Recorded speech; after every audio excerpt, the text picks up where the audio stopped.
नमस्कार, स्वागत है आप सभी का डीआरएस इनसाइट्स के आज के प्रोग्राम में। मैं हूं आपके साथ नेहा सिंह और जैसा कि आप हमारी स्क्रीन पर देख सकते हैं, हमें ज्वाइन कर चुके हैं हमारे आज के market analyst mister Anshul Jain, जो कि हेड ऑफ रिसर्च हैं लक्ष्मी श्री इन्वेस्टमेंट्स के। अंशुल जी, स्वागत है आपका आज के प्रोग्राम में। नमस्कार नमस्कार आपके सभी दर्शकों को धन्यवाद बुलाने के लिए। अंशुल जी, ये बताइए, जो जीएसटी काउंसिल की बैठक चल रही है, इससे जो पॉजिटिव खबरें सामने आ रही हैं, इससे रिलेटेड जो सेक्टर्स हैं, जैसे कि हम ऑटो की बात कर लें, एफएमसीजी की बात कर लें, इन सारे आप बताइए कि किस किस पर एक बढ़िया असर होता हुआ हम देख सकते हैं।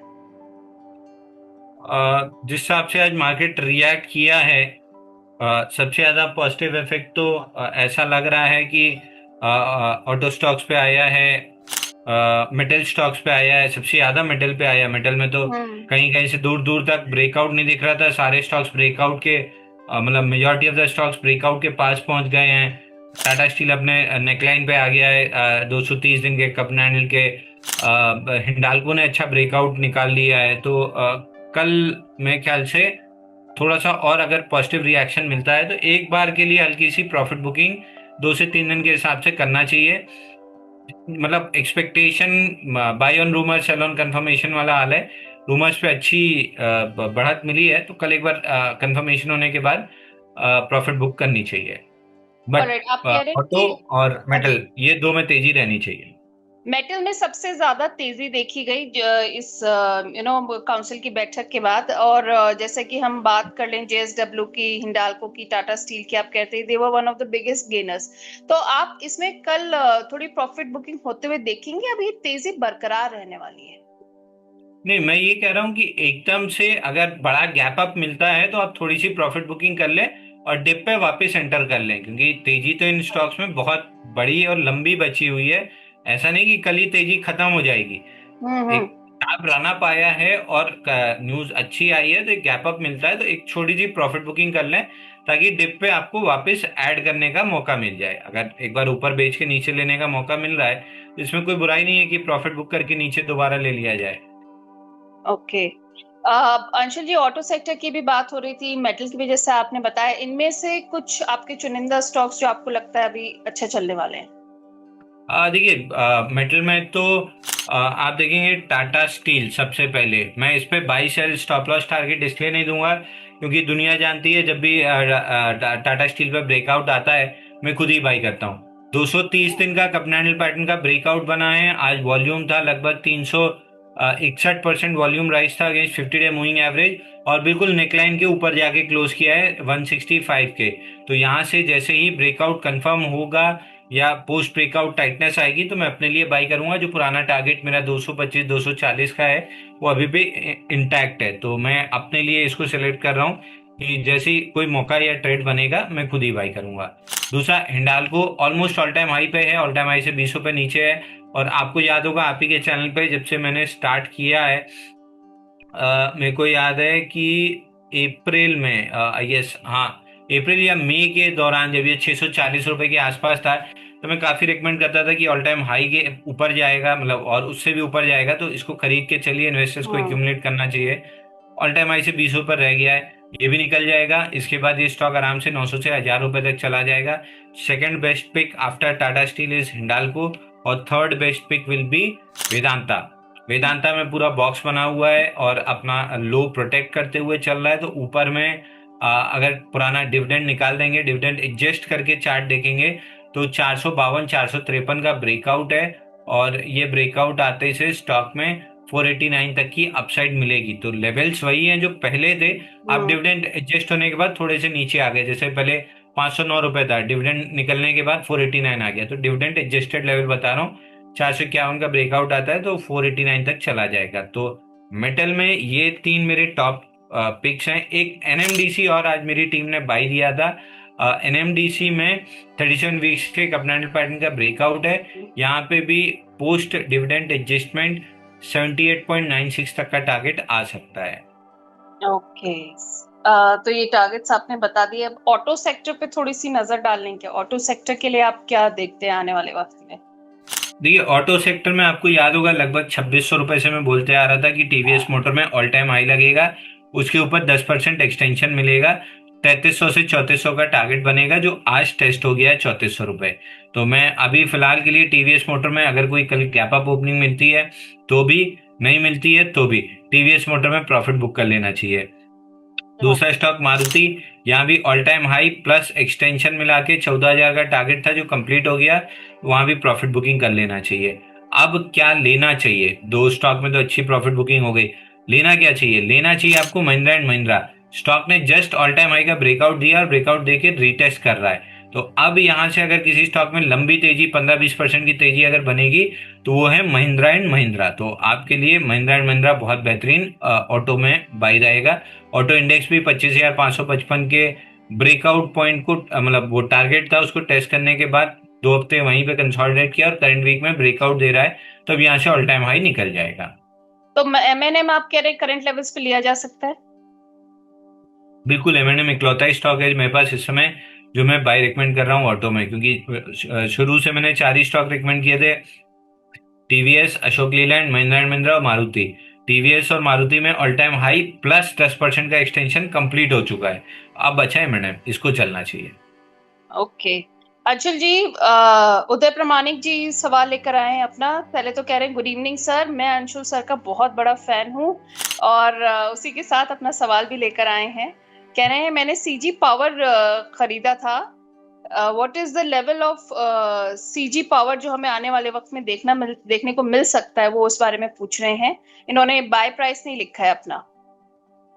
देखिए, सीजी पावर आपको याद होगा लास्ट वीक भी आप ही के शो पे, मेरे को याद है हमने डिस्कस किया था कि 31 दिन में 36.93% चला है, पोल बना है और फ्लैग बना है। फ्लैग का ब्रेकआउट ऑलमोस्ट आने वाला है, 700 रुपए के ऊपर ब्रेकआउट आएगा। तो लास्ट फ्राइडे को इसने ब्रेकआउट दिया है 700 के ऊपर, 5 दिन अच्छी रैली लेके 756 का हाई बनाए, अब पुल बैक ले रहा है। पुल बैक में अगर कहीं भी 710 715 की रेट तक आता है तो आपके लिए एक अच्छी बाइंग अपॉर्चुनिटी होगी, क्योंकि इस ब्रेकआउट का टारगेट जो है वो 800 रुपए का है। तो 710 715 में मिल जाए तो लेके चलिए, ऊपर में 800 रुपए जा सकता है।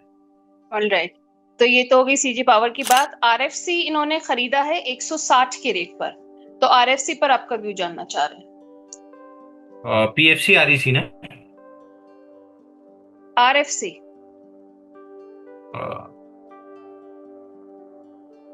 पीएफसी आरईसी, देखिए आरईसी, मैं रेगुलरली आरईसी में सेलर हूँ।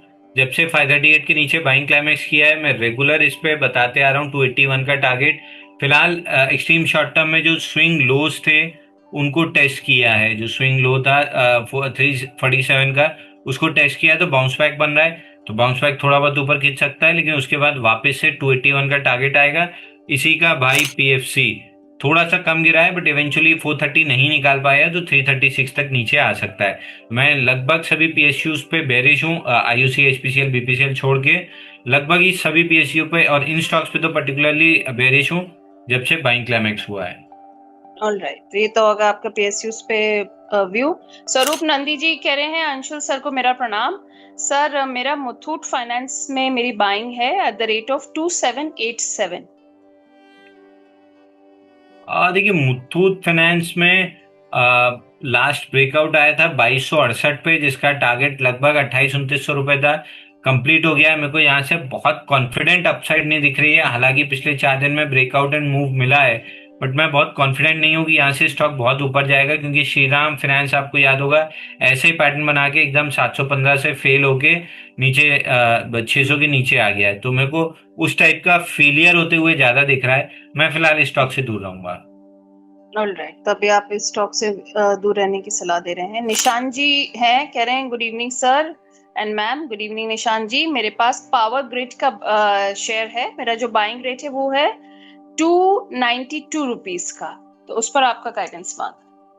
आज देखिए, पावर ग्रिड पे भी मैं बेरिश हूँ। बाइंग क्लाइमेक्स के बाद से मेरे जो टारगेट है 245, वो टेस्ट होने के बाद बाउंस बैक मिला 319 तक, और वापस अब स्विंग लोज टूट रहे हैं। तो इसमें इतनी बेरिशनेस नहीं है जितनी रेलवे, डिफेंस और आरईसी, पीएफसी में थी, बट बेरिशनेस नॉनदलेस है। मेरे को एक बार के लिए वापस से 245 250 ऑड लेवल्स आते हुए दिख रहे हैं। ऑलराइट, संजीव सैनी जी हैं, न्यूलैंड लेबोरेटरीज पर इनका सवाल है। 13446 पर इनकी बाइंग है। 14,315 के ऊपर ब्रेकआउट देके क्लोज किया है, बट प्रॉब्लम ये है कि ब्रेकआउट में वॉल्यूम ही नहीं है। 50 डे एवरेज वॉल्यूम 96,000 शेयर है और केवल 61,000 शेयर पे, यानी लेस देन 65% वॉल्यूम और 50 डे एवरेज वॉल्यूम से ब्रेकआउट दिया है। तो वीक ब्रेकआउट है, but known the less breakout है। तो जब तक 14,300 लेवल प्रोटेक्टेड है, 15,260 तक जा सकता है, बट ये वो ब्रेकआउट नहीं है जो मैं प्ले करूंगा, क्योंकि मेरे को ब्रेकआउट पे 3x 2x 3x of the average volume चाहिए होता है। जितना वॉल्यूम इसमें हुआ है उतना तो मैं पहले 15 मिनट में ही देखना चाहता हूँ, तब मैं ब्रेकआउट सेलेक्ट करता हूँ। जैसे एक एग्जांपल मैं आपको दे देता हूँ। आज मैंने जैकॉब सेलेक्ट किया था सुबह मॉर्निंग शो में, जब मैं लाइव था जैकॉब मैंने दिया था, तब 50 डे एवरेज वॉल्यूम के बराबर वॉल्यूम हो चुका था पहले ही 15 मिनट में, और 154 समथिंग में बाय दिया था। अब देखिए वहां से 170 रुपए का हाई बना के क्लोज हुआ है और वॉल्यूम राइज हुआ है 4,699%। तो ब्रेकआउट हमेशा सुबह के टाइम आने चाहिए और पहले 15 मिनट में 50 डे एवरेज वॉल्यूम के एटलीस्ट 50% तो वॉल्यूम हो ही जाना चाहिए, तब बड़े वॉल्यूम डे में कन्वर्ट होता है। तो ये लेस देन 65%, मतलब 65% ऑफ एवरेज वॉल्यूम है जिसपे ब्रेकआउट है, एकदम वीक ब्रेकआउट है, मैं नहीं प्ले करूंगा। ओके, शशिधर जी हैं, एथर एनर्जी पर इनका सवाल है। कह रहे हैं मैंने एथर एनर्जी पर प्रॉफिट बुक किया था 500 के लेवल पर।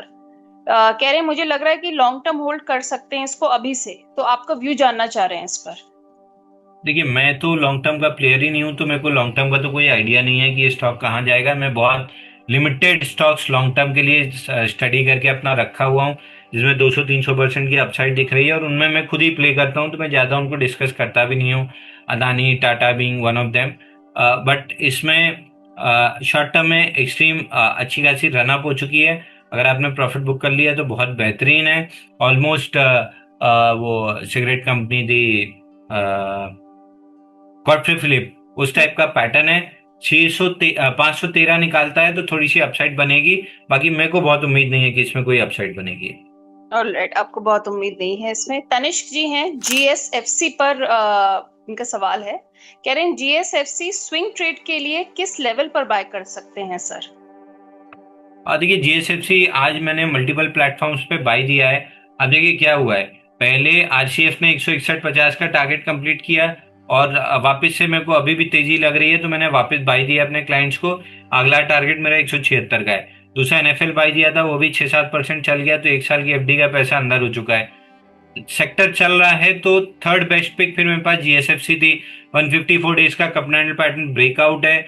हालांकि फोर्थ अपडेट था, मैं सुबह से रिलक्टेंट हूँ थोड़ा, बट ठीक है, प्राइस स्ट्रक्चर पे ब्रेकआउट है तो मैंने बाई दिया है। 216-17 के आसपास बाई कर सकते हैं। ये ब्रेकआउट अगर सस्टेन करता है तो स्टॉक आराम से 260 रुपए तक के टारगेट आपको दे सकता है। ऑलराइट, अगर ये ब्रेकआउट सस्टेन कर सकता है तो 260 के टारगेट्स दे सकता है स्टॉक आपके हिसाब से। प्रभात नारायण जी हैं, हैप्पीएस्ट माइंड पर इनका सवाल है। कह रहे हैं मेरी जो बाइंग है वो 870 पर है। कह रहे हैं क्या करना है, निकलना है या अभी रुके रहें? देखिए ईमानदारी से अगर आप इस तरीके के डेड काउंटर्स जिनमें बाइंग क्लाइमैक्स हो चुका है, और इसमें बाइंग क्लाइमैक्स हो चुका था बहुत पहले 1260 पे, वहां से अगर इस टाइप के डेड काउंटर्स में रहेंगे तब तो पैसा बनाना बहुत मुश्किल है। 1260 पे बाइंग क्लाइमैक्स किया है, जिसका टारगेट बाइंग क्लाइमैक्स का फाइनल टारगेट, मल्टीपल टारगेट होते हैं, फाइनल टारगेट है 386, और मेरे को पूरी उम्मीद है कि 386 टेस्ट करने जा सकता है। मैं इस स्टॉक को बिल्कुल भी नहीं छेड़ूंगा। 386 आते हुए दिख रहा है। ऑलराइट, 386 आपको आते हुए दिख रहा है स्टॉक में। अक्षय गुप्ता जी हैं, सिप्ला पर इनका सवाल है। इनकी जो बाइंग है वो 1581 पर है। स्टॉप लॉस और टारगेट दोनों पूछ रहे हैं आपसे। देखिए सिप्ला पूरे 1581 पर इनकी बाइंग है। जी, देखिए सिप्ला पूरे फार्मा के डाउन ट्रेंड में अपने आप को संभाल के रखा है, और अब ऑलमोस्ट अपने हाइस के पास से ब्रेकआउट दे रहा है। 1600 रुपये निकलता है तो 1900 रुपये का टारगेट खुल जाएगा सिप्ला में, बट ये इन्वेस्टर्स वाला स्टॉक है, ट्रेडर वाला काउंटर नहीं है। तो अगर आप ट्रेडर हैं तो बिल्कुल इस स्टॉक से दूर रहिए। इन्वेस्टर हैं तो 1600 रुपये निकलने के बाद इसमें काफ़ी अच्छी अपसाइड बन सकती है। मैं मान के चल रहा हूँ कि 1900 रुपये तक आराम से आ सकता है। फार्मा सेक्टर जो है कि जब मार्केट थोड़ा अच्छा परफॉर्म करा और हमने तेजी देखी लगभग सारे सेक्टर्स में, तो फार्मा सेक्टर में वो देखने को नहीं मिला। तो इसकी वजह क्या है अंशु? मैम मेरे को वजह तो एग्जैक्टली नहीं पता है क्या है, ये फंडामेंटल वाले बता सकते हैं।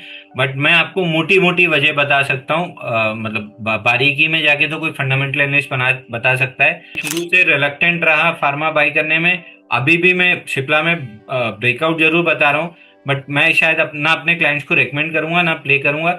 इसमें एक वॉकहार्ड फार्मा बहुत पहले हमने रेकमेंड किया था जब ₹350 के आसपास था। अभी हम केवल बायोकॉन रेकमेंड कर रहे हैं लॉन्ग टर्म इन्वेस्टर्स को। तो बायोकॉन इकलौता छोड़ दें तो मैं कोई ऐसा स्टॉक लॉन्ग टर्म के लिए अभी नहीं रेकमेंड कर रहा हूँ। Okay, right. अशोक लेलैंड पर भी अक्षय जी पूछना चाह रहे हैं, इनकी बाइंग है 130 की, तो सेम है स्टॉप लॉस और टारगेट। देखिए Ashok Leyland fourth counter, all time high plus 10% का एक्सटेंशन में चौथा काउंटर अशोक लीलैंड था। तो दो ने तो अपना काम कर लिया है, एमएनएम भी रीटेस्ट करके चल रहा है तो चल जाएगा। अशोक लीलैंड भी पूरा 259 260 डेज का पैटर्न ब्रेकआउट दिया था 126 पे, रीटेस्ट कर लिया है, यहाँ से ऊपर चल सकता है 100, मतलब 126 से अगर 10% एक्सटेंशन पकड़े तो छोटा हो जाएगा इस काउंटर में। एक्चुअल में इसमें 20-25% का अपसाइड आना चाहिए, तो मैं मान के चल रहा हूँ 150 रुपए, ₹155 तक का टारगेट मिलना चाहिए। ऑलराइट, 150 और 155 तक का टारगेट आप इसमें बता रहे हैं। हमजा जी हैं, कह रहे good evening Anshul sir, please मुझे बताइए एंट्री और एग्जिट पारादीप फॉस्फेट के लिए, ये पूछना चाह रहे हैं। देखिए पैरादीप फॉस्फेट मल्टीपल टाइम्स मेरी स्कैन लिस्ट में और वॉच लिस्ट में था। आप इसमें इंस्टीट्यूशन वॉल्यूम देखिए, 1500% था 21 जुलाई को। अगले 3 दिन कुछ 1000% वॉल्यूम राइज था।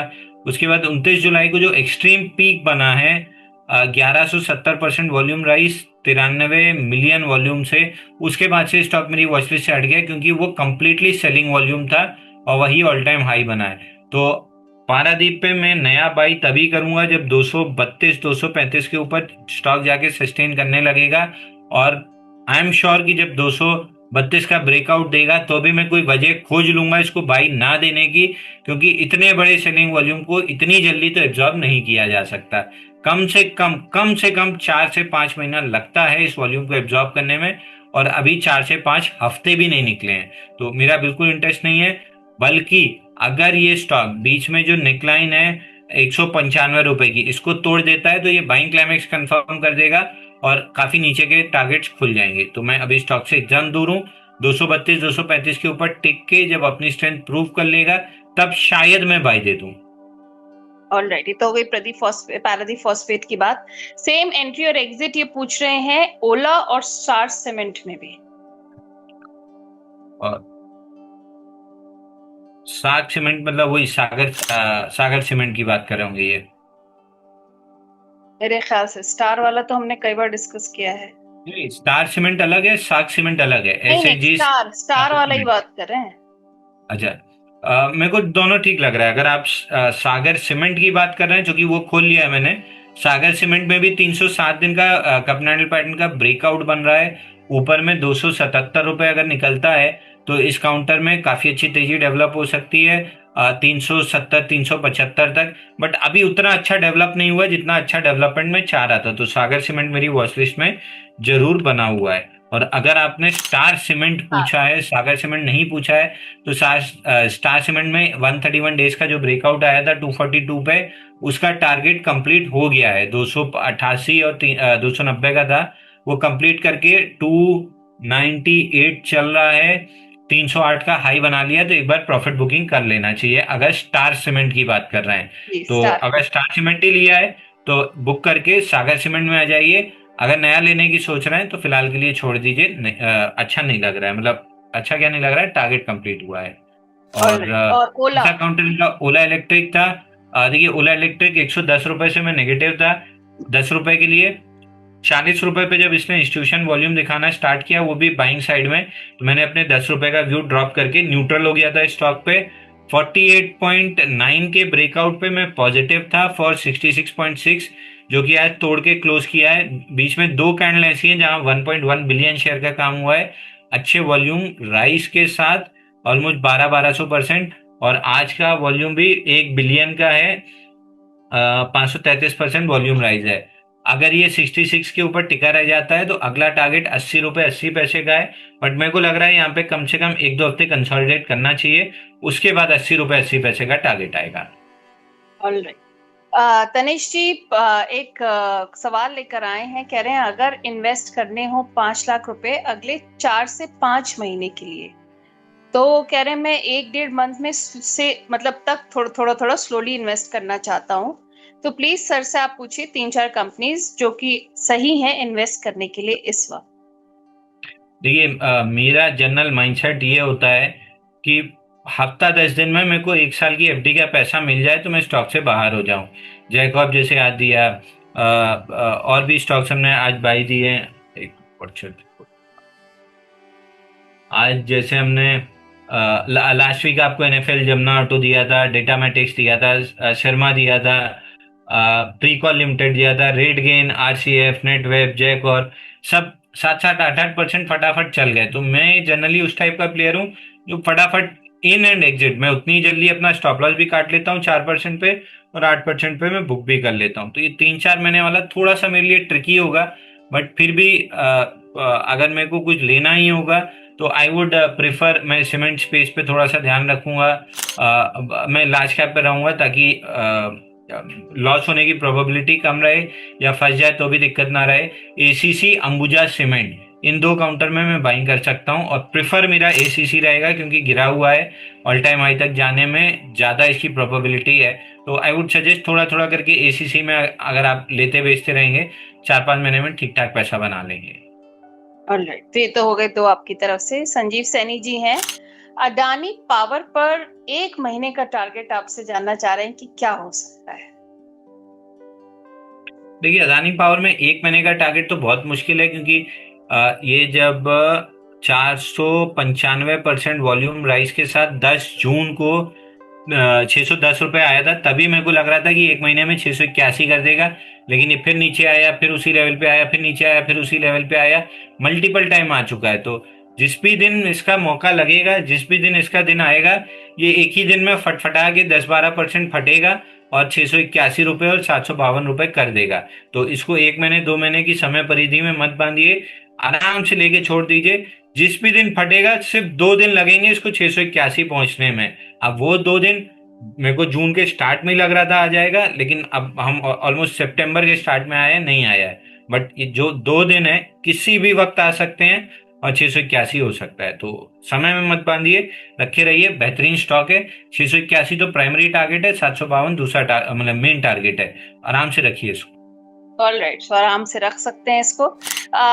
अंशुल जी, वेदांता को लेकर भी आपने अभी बताया था, तो इसको लेकर लोग अब कई सवाल लेकर आ गए हैं, और सबके सवाल हम एक साथ ही ले लेते हैं। तो वीडीएल में एक पूरा ओवरऑल व्यू आप दे दीजिए जरा। देखिए, वेदांता में बॉक्स बना हुआ है 404-451 रुपए का। जैसे ही 451 रुपए निकलेगा 489.5 का टारगेट खुल जाएगा, और 489.5 जो कि ऑल टाइम हाई, मेरे को पूरी उम्मीद है कि ये निकाल के, जैसे मैं लास्ट ऑटो स्टॉक्स पे एक्सट्रीमली बुलिश था कि यहाँ से ऑल टाइम हाई जाएंगे, ऑल टाइम हाई से 10% ऊपर जाएंगे, उससे कई गुना ज्यादा कन्विक्शन मेरे पास मेटल काउंटर्स में है। तो जैसे ही 451 निकलेगा, 489.50 और 489.50 का ऑल टाइम हाई निकालते ही से स्टॉक में 600 रुपए तक की अप मूव आ जाएगी। अब आपके ऑल टाइम हाई मेरे ऑल टाइम हाई में इसलिए डिफरेंस हो सकता है क्योंकि जब भी डिविडेंड आता है मैं चार्ट को डिविडेंड एडजस्ट कर देता हूँ, यानी अगर 20 रुपए डिविडेंड है तो मैं अपने चार्ट से 20 रुपए हर कैंडल में निकाल लेता हूँ। तो इसलिए आपका ऑल टाइम हाई मेरा ऑल टाइम हाई अलग हो सकता है। आप विद डिविडेंड लेंगे, मैं विदाउट डिविडेंड, मतलब जनरली वेबसाइट्स डिविडेंड एडजस्ट नहीं करती हैं, ट्रेडिंग व्यू कर देता है, तो ये मेरे लिए ज्यादा आसान हो जाता है। तो डिविडेंड एडजस्टेड लेवल्स बता रहा हूँ, 489.5 का ऑल टाइम हाई, और उसके ऊपर कम से कम 15% का एक्सटेंशन तो मिलना ही चाहिए। तो मैं काफी बुलिश हूँ, 600 रुपए तक मेरे को लग रहा है। ऑलराइट, आप इसको लेकर बुलिश हैं, 600 रुपए तक आप को लग रहा है। जेएसडब्ल्यू स्टील के बारे में अभी क्या व्यू है आपका? मैं नहीं लूंगा। जेएसडब्ल्यू स्टील बहुत अच्छा लग रहा है, सब चीज ठीक है। एक ही प्रॉब्लम है कि waging up kind of pattern है, बहुत क्लियर नहीं है, मतलब बेरिश वेज नहीं बना है, but waging up kind of pattern है, और waging up kind of pattern में ट्रैप बनने की पॉसिबिलिटी बहुत हाई होती है, इसलिए मैं इसको छोड़ दूंगा। हालांकि जून क्वार्टर में 158% ईपीएस राइज है, क्योंकि मार्जिन 8% से बढ़ के 12% हुई है। सेल्स सेम ही है, ऑलमोस्ट सेम सेल्स है। लास्ट क्वार्टर के मुकाबले, बट ईपीएस में 158% की ग्रोथ है, वो भी ऑपरेटिंग मार्जिन की वजह से जो 50% बढ़ी है। बट वेजिंग अप पैटर्न मेरे को जनरली बहुत डरावने लगते हैं, क्योंकि जब टूटते हैं तो एकदम धड़ धड़ आके मुंह के बल गिर जाते हैं। तो मैं मेटल में जेएसडब्ल्यू स्टील तो नहीं छेड़ रहा। इसके अलावा बाकी काउंटर छोटे वाले एक बार फिर भी श्याम मेटल में कर लूंगा, एनएमडीसी कर लूंगा। टाटा स्टील तो मेरे लिए है ही, वो मैं रिकमेंड नहीं करूंगा क्लाइंट्स को। अगर आपको हिंडाल्को, वेदांता, एनएमडीसी और उसके बाद श्याम मेटल, ये सब छोड़ के अगर कोई काउंटर नहीं मिल रहा है तो सेल तो बीइंग अ पीएसयू कभी नहीं छेड़ रहा। जेएसडब्ल्यू स्टील वेजिंग अप है, तो ये दो स्टॉक्स में बिल्कुल भी नहीं छेड़ूंगा। ऑलराइट, तो ये तो हो गई जेएसडब्ल्यू पे राय। अब यहाँ पर मैं थोड़ा सा अपने डीआरएस इनसाइट्स के दर्शकों को बताना चाहूंगी कि डीआरएस इनसाइट्स का व्हाट्सएप और टेलीग्राम कम्युनिटी का लिंक आपको डिस्क्रिप्शन बॉक्स में मिल जाएगा। बहुत टाइम से आप लोग ये जानना चाह रहे थे, बहुत सारे ऐसे लिंक्स थे जो डीआरएस इनसाइट्स के नाम पर काम कर रहे थे, तो उन सबको टैकल करने के लिए हम ओरिजिनल, यही एक ओरिजिनल लिंक है जो हमारे डिस्क्रिप्शन बॉक्स में आपको मिलेगा, जिसपे कि जो कि हम आपके साथ शेयर कर रहे हैं। उसमें आपको उस पर क्लिक करके आप हमसे जुड़ सकते हैं और आपको शेयर मार्केट से जुड़ी हुई अपडेट्स वहां पर मिलती रहेंगी। तो ये हमारा एक तरीके से आपके साथ जुड़े रहने का और सपोर्ट करने का एक नया तरीका है। लेकिन जो लिंक डिस्क्रिप्शन बॉक्स में दिया है वही ओरिजिनल डीआरएस इनसाइट्स का व्हाट्सएप ऑफिशियल, जिसको हम कह सकते हैं, टेलीग्राम और व्हाट्सएप लिंक है। और आने वाले वक्त में हम आपको और भी तरीके का सपोर्ट इन्हीं व्हाट्सएप और टेलीग्राम लिंक्स पर प्रोवाइड करते रहेंगे। और again I remind you, this is the only official link for you to be connected with DRS Insights। किसी और फेक लिंक के झांसे में बिल्कुल भी नहीं आइएगा। आज अंशुल जी, अब ये तो बात हो गई मेटल सेक्टर की, और बात हमने ऑटो सेक्टर की भी कर ली। अब ये बताइए, एक और स्टॉक जो आज थोड़ा सा मतलब रहा न्यूज में, वो थी टीबीओ टेक। ये यूएस आज मेरी स्कैन लिस्ट में बार बार आ रहा था, लेकिन प्रॉब्लम ये थी कि इतने बड़े गैप के साथ खुला था कि इतने बड़े गैप के साथ खुलने के बाद मेरे को थोड़ा सा अनकंफर्टेबल हो जाता है ट्रेड करना। 1486 ब्रेकआउट पॉइंट था, सीधे उसके ऊपर गैप अप के साथ खुला है। 5 मिलियन का वॉल्यूम है, 3352% वॉल्यूम राइज है। अगर ये 1486 अब नहीं तोड़ता है तो आराम से ये काउंटर ऊपर में 1750 रुपए जा सकता है। दैट बीइंग सेड, क्या ये रिस्क मैं लूंगा? तो जवाब है नहीं, क्योंकि पूरे बेस में एक भी इंस्टीट्यूशन कैंडल नहीं थी। तो ब्रेकआउट पे इंस्टीट्यूशन कैंडल आना अपने आप में एक डाउट है कि ये ट्रैप में कन्वर्ट हो सकता है, तो मैं अभी नहीं करूंगा। अगर यहाँ पे 4-5 दिन इनसाइड बार या एक आध हफ्ता का टाइट रेंज बनता है तब मैं जरूर इंटरेस्टेड रहूंगा। ऑलराइट, ये तो होगी टीबीओ टेक पर आपकी बिल्कुल बढ़िया सी राय।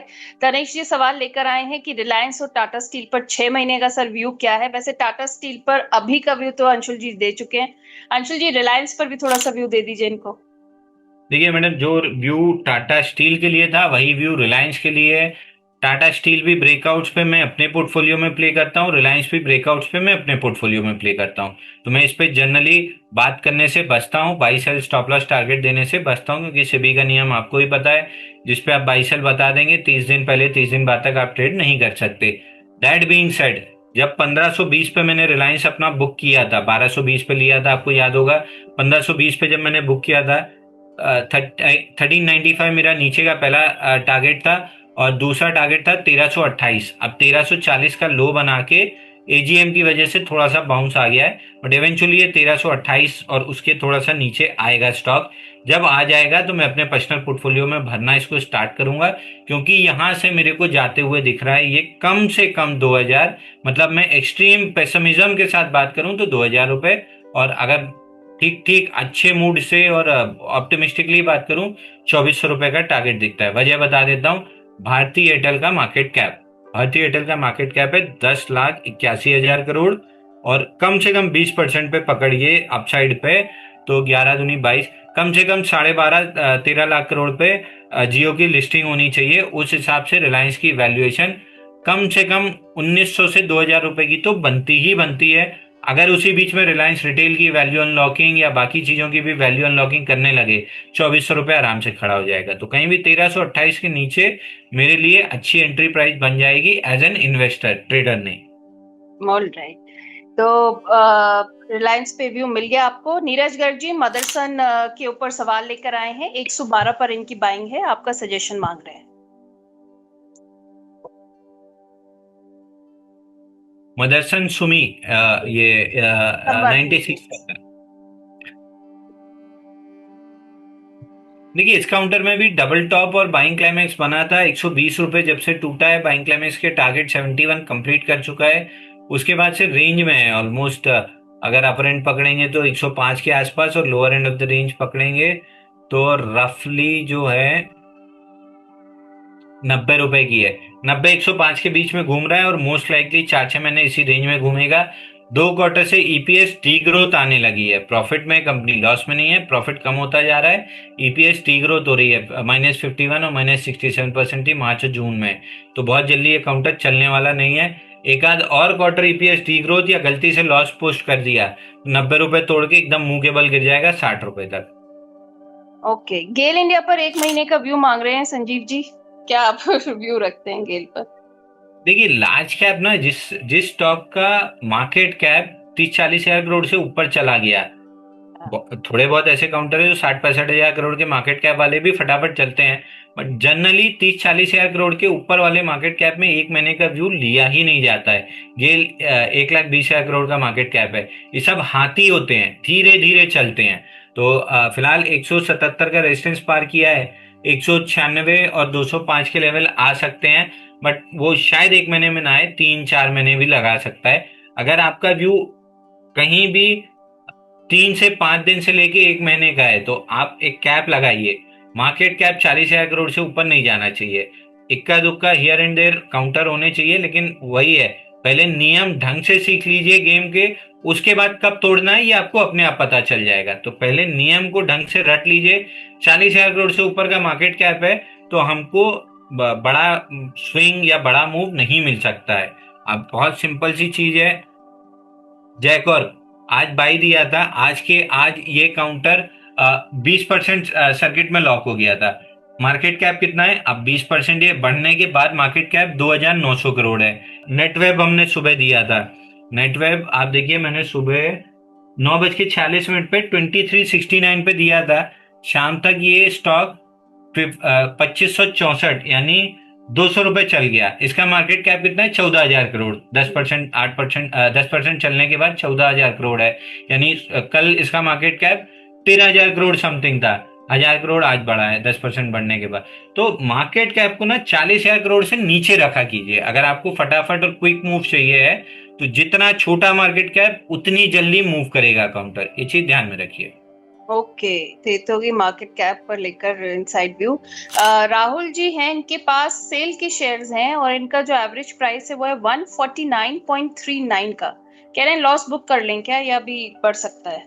देखिए आप लॉस बुक करने में बहुत लेट हो चुके हैं। लास्ट टाइम जब ब्रेकआउट आया था 118 रुपए का, तब भी मैंने कहा था कि आप 118 के सेल के ब्रेकआउट की जगह 128 रुपए में टाटा स्टील ले लीजिए। वो वहां से 165 रुपए तक चला गया था, और दोबारा वो ब्रेकआउट लेने तैयार है। जब तक वो 225 पहुंचेगा, यानी 128 से पूरा समय लेके 225 पहुंचेगा, तब भी 118 का ब्रेकआउट 144 का टारगेट नहीं अचीव कर पाएगा, और वही हो रहा है। निकल जाइए इन सरकारी कंपनियों से, सुखी रहेंगे अगर इन सरकारी कंपनियों से निकल जाएंगे। उसमें आईओसीएल, एचपीसीएल, बीपीएल शामिल नहीं है। उन कंपनियों में तो आप पैसे को ये मान के चलिए कि आप बीज लगा रहे हैं, ये 2 3 4 साल बाद बड़ा पेड़ और फल देने वाले पेड़ रहेंगे। तो ऑयल मार्केटिंग कंपनी छोड़ दीजिए, बाकी सारे पीएसयू से जितना जल्दी हो सके निकल जाए। ऑल राइट, सारे पीएसयू से जितना जल्दी हो सके निकल जाएं। हम पीआरएस इनसाइट्स पर इतनी कोशिश करते हैं, हम इतने अच्छे एक्सपर्ट्स लेकर आते हैं, उनकी राय सुनिए, आधी नहीं पूरी सुनिए और उसी हिसाब से। कोल इंडिया पर भी अंशुल जी एक बार जाते जाते बता दीजिए।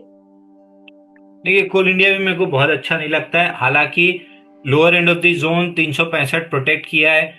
एक बार maybe upper end of the box 405 के आसपास तक जा सकता है। बाकी मेरा कोई इंटरेस्ट नहीं है इस काउंटर में प्ले करने में। अगर 360 तोड़ता है तो मैं शॉर्ट जरूर प्ले कर लूंगा, बट लॉन्ग साइड में नहीं प्ले करूंगा। ओवरहेड सप्लाई बहुत ज्यादा है, और 452 पे बाइंग क्लाइमेक्स इसकी कंफर्म हुई थी, तो ये स्टॉक कहीं से भी मेरी लिस्ट में नहीं आएगा। दूसरी चीज, 2,40,000 करोड़ का मार्केट कैप है, तो वैसे भी मैं ट्रेड नहीं करूंगा। हाँ, अभी तो आपने बता ही दिया। डिफेंस सेक्टर पर अभी क्या राय रख रहे हैं अंशुल जी? देखिए डिफेंस पे मैं बेरिश हूँ। एचएएल पे मैंने लास्ट सजेस्ट किया था कि 51 65 नहीं निकल रहा है, नीचे 43 60 आ सकता है, जो आ गया है। अब जब 4360 तोड़ेगा तो 3820 आ सकता है। बीडीएल पे भी मैं बेरिश था। 1800 टूटने पे टारगेट नीचे में मिला था लगभग 1427, जो 2-3 दिन पहले अचीव हुआ है। बीएचईएल पे भी लगभग मैं बेरिश ही था। नीचे 211 193 के टारगेट के साथ 211 टेस्ट हुआ, 193 टेस्ट हो सकता है। जीआरएससी पे भी मैं बेरिश था 2873 के नीचे। टारगेट हालांकि इसका भी अचीव नहीं हुआ है, नीचे गैप 2095 है, वहां तक आ सकता है। एक इसी का भाई था जीआरएससी का, दूसरा कौन सा था, एससीआई। एससीआई में तो एकदम साइडवेज है, किसी भी दिन गिर सकता है। तो मैं डिफेंस और ये शिपिंग कंपनीज पे बेरिश ही हूँ अभी भी। और कंज्यूमर ड्यूरेबल्स में कोई top stocks GST good news के बाद? देखिए वोल्टास मेरे को ठीक लग रहा है जाने को। 1349 का सपोर्ट जोन प्रोटेक्ट हुआ और वहां से पंप अप अच्छा आया है। 1501 1608 तक जा सकता है। बट क्या मैं बाई करूंगा, तो मेरा जवाब है कि 47,000 करोड़ का मार्केट कैप है। इससे अच्छा मैं कोई 2-4 हजार 5,000 करोड़ के मार्केट कैप वाली कंपनी बाई कर लूंगा, जिसमें अगर मान लीजिए कि 100 करोड़ की भी बाइंग कोई फंड हाउस करता है तो स्टॉक में 20-25% की मूव मिल जाएगी। तो मेरे को जो 8-10% चाहिए वो फटाक से मिल जाएगा। तो उस टाइप से मैं छोटे मार्केट कैप पे जाऊंगा, 50,000 करोड़ वाले मार्केट कैप पे नहीं जाऊंगा। तो ये तो वोल्टास हो गया, इसके अलावा कोई? मेरे को दूसरा कोई भी अच्छा नहीं लग रहा है। चलिए अंशुल जी, आज आप हमारे शो पर आए, आपने अपना वक्त निकाला, हमें टाइम दिया, डीआरएस इनसाइट्स के दर्शकों को अपनी कीमती राय दी, इसके लिए thank you so much for joining us today. धन्यवाद धन्यवाद। जाते जाते डिस्क्लेमर अंशुल जी। एक अदानी ग्रीन, एक टाटा टेक, ये दो मेरे पर्सनल पोर्टफोलियो में है। रिलायंस टाटा स्टील में मेरा पर्सनल इंटरेस्ट वापस आ रहा है, क्योंकि स्टॉक्स उन लेवल पे मतलब उस सेटअप पे आ गए हैं जहां पे मैं जनरली बाई करके अपने पोर्टफोलियो में रखता हूं। तो ये 4 काउंटर में मेरा पर्सनल इंटरेस्ट है। इसके अलावा जितने भी हमने डिस्कस किए हैं ये सारे स्टॉक्स कहीं ना कहीं क्लाइंट्स के पोर्टफोलियो में होंगे, क्योंकि सुबह सुबह जब मिड कैप और माइक्रो कैप में ब्रेकआउट्स बनते हैं तो बाई कॉल्स देते हैं। किसी ना किसी क्लाइंट के पोर्टफोलियो में कुछ ना कुछ जरूर होगा। Thank you Anshul ji for joining us today and thank you to all my viewers for being part of this show. और जैसा कि मैंने आप लोगों को बताया शुरू में कि डीआरएस इनसाइट्स की व्हाट्सएप और टेलीग्राम कम्युनिटी का लिंक आपको डिस्क्रिप्शन बॉक्स में मिलेगा। वही हमारा ऑफिशियल लिंक है, उसी से ज्वाइन करिए। किसी भी तरीके की आप ट्रैप में नहीं फंसिएगा और हमारी मेंबरशिप डिटेल्स भी आपको मिल जाएंगी डिस्क्रिप्शन बॉक्स में। Thank you so much for watching today. नमस्कार।